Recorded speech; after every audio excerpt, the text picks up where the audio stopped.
Human beings diverged from a common ancestor between 350 to 400,000 years ago out of Africa. The species was possibly Homo heidelbergensis. Homo heidelbergensis eventually immigrated to West Asia and Europe.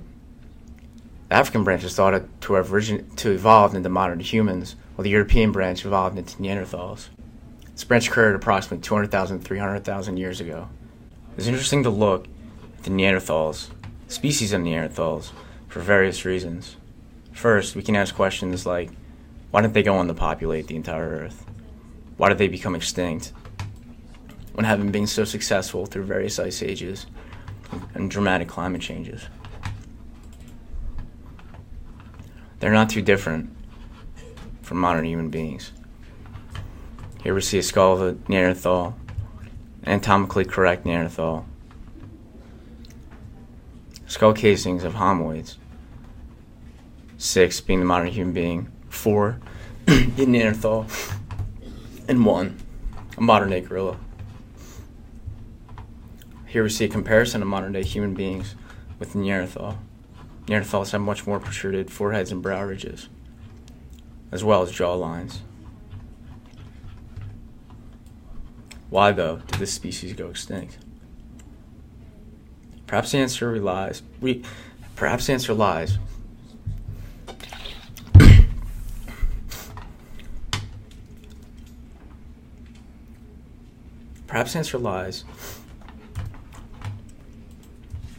not in their ability to hunt, gather, and move quickly. Perhaps the answer lies in not their ability to hunt and move rapidly. Perhaps their fault is that they were too mobile. We, modern-day human beings, most likely originated in this area of modern-day Israel. This is referred to as the Levant. Here, first anatomically correct, modern-day humans were found in archaeological sites. They lived in an area during dynamic climate change that lasted longer than all subsequent archaeological periods combined. This was a region that Natufian culture began.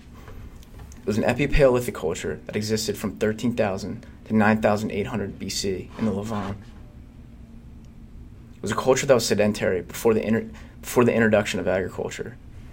Since limited mobility of a species triggers progressive population growth that cannot be sustained by fixed natural resources, species face possibility of failure and extinction. In order for a species to successfully remain in one area, there arises a need of social evolution. When societies become complex, resource stress is created.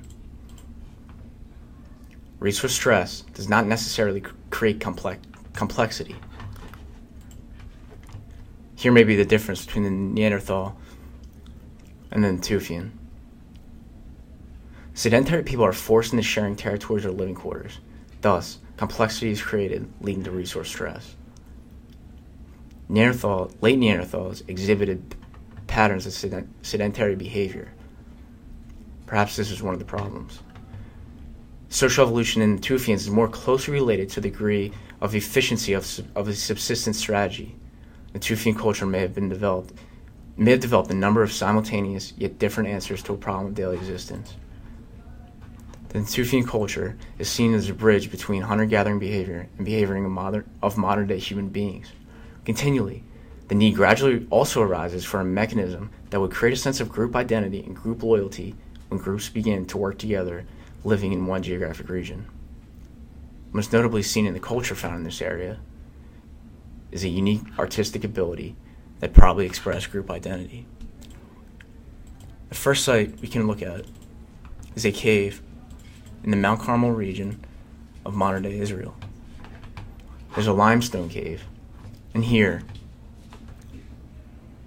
one of the first anatomically correct Neanderthal skeletal remains were found.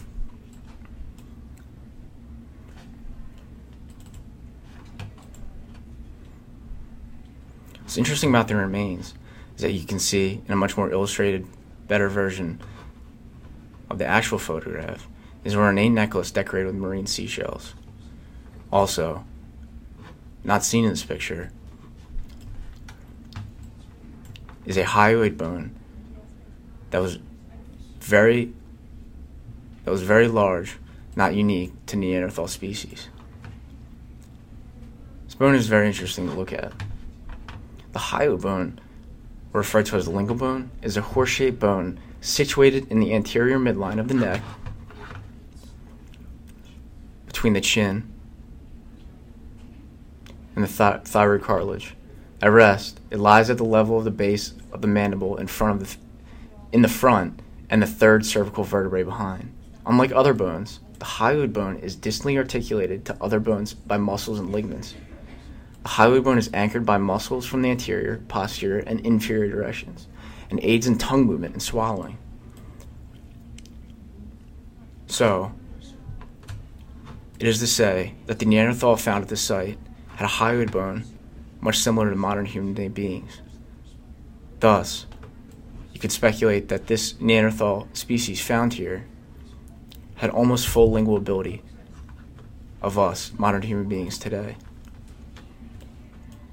So it's worth going further as to why this species went extinct, and that the Natufians arose around the same time they went extinct. Here are also some Neanderthal tools. To look at the Natufian culture, we can go to a cave north of here, still in the Mount Carmel range. Here's the skull cave.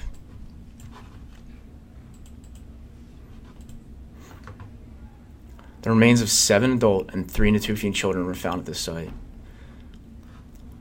Looking at skull 5 here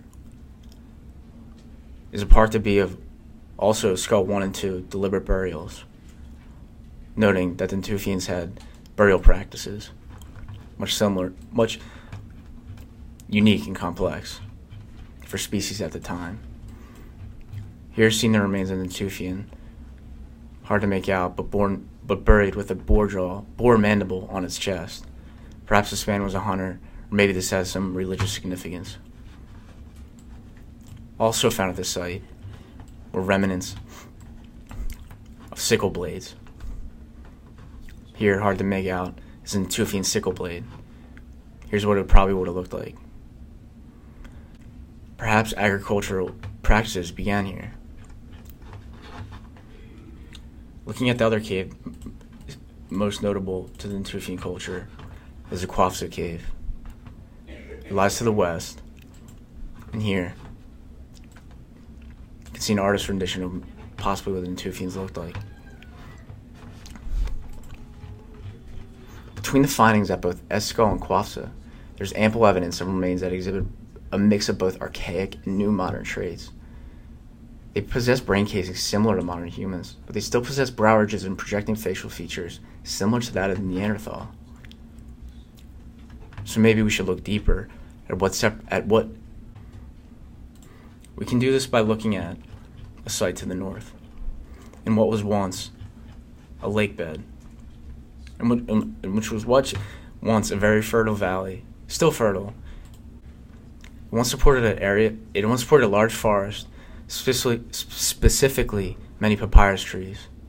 It had abundant water, fish, birds, and rich fertile land sources that probably attracted many settlers, especially the Natufians.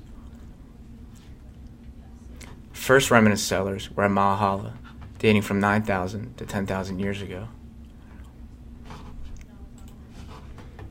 These remnants are found in the Hula Valley, which is also north of Lake Tiberias.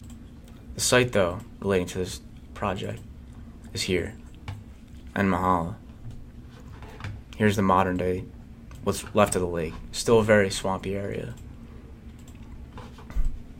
Here we can see a Natufian settlement they lived in, a mortar and pestle, which will be discussed at a later cave site, and multiple burial pits. What was found here, though, is interesting. Most Natufian sites contain remnants of dentalium shells and glycemmer shells. These are marine shells that are not normally found in this area. Looking at the shell use in Natufian culture is also significant. Here, our site, An Mahala, is number 5 to 12. Despite being made from the same shells, they could possibly have been used to articulate group identity and cultural separation. So a group from here may have worn these shells. And at a cave we're going to look at in a little bit, the Hyonim cave, numbers 13 to 21, possibly wore these shells. This could be the beginnings of cultural separation and group identity. Also unique to this cave, remains of a Natufian found with a dog, or maybe a fox.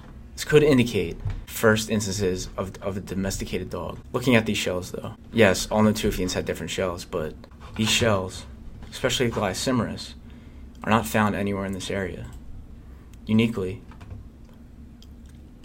they're found here, probably in the waters of the Mediterranean. What does this say though?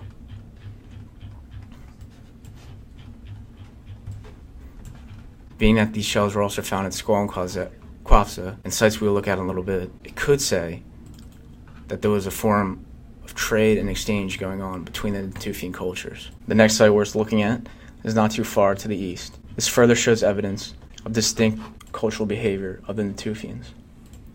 Here, at Hyonim Cave, there's several layers of occupation, the most substantial of which are the Middle Paleolithic, dated 100,000 to 250,000 years ago. There's also large evidence in the Tufield settlement here. They probably occupied this site around 12,000 years ago. Hyonim contains one of the richest bone and tool assemblages known to Natufian sites. Assemblages are what archaeologists refer to as various items found throughout an archaeological site. But what this large stock of bone tools could possibly represent is bone tool manufacturing. Could be used in trade or exchange with other Natufian sites. Also at the site were dentalium necklaces, belts, and bracelets were found with the remains. The grave sites of the Natufians found here also show signs of skull removal. The skeletal remains of adults were found to be a type of stretched position with their skulls resting on piles of stones within the graves. The evidence of tombs could represent social hierarchy and social class compared to the primitive burials of the past. Here we see one of the remains decorated with dentalium beads, which were just mentioned in the last site. Here are some deliberate markings of tools found in this Hyonim cave. These are simply not by accident. They're obviously purposely marked and engraved. Here's incised limestone slabs, 1, 3, and 4 being from this cave, and 2 being from the cave we were just at Mahalo. This could represent cutting on the slab, using it as a cutting block, or decoration. What is also found at this site, though, are pounding and grinding tools. These tools are made from local rock sources, limestone, commonly found in this area, but also they are made with basalt. Basalt is found in eastern and lower Galilee. This suggests that grinding and pounding tools were part of a commercial interchange between the Natufian communities. So now we have briefly looked over evidence of social evolution of the Natufian culture. These are only a few sites that mark the bridge between the hunter-gathering and early sedentary behaviors of Neanderthals to modern-day human beings. To live in this one area, the Natufians must have been able to uniquely identify themselves and separate each other in their own groups. There's evidence that there was trade going on between various sites throughout this region of the Natufians. This possibly allowed the ability to remain in one area, thus reducing resource stress. Resource stress was aggregated across the region, creating the ability to the Natufians to become so successful.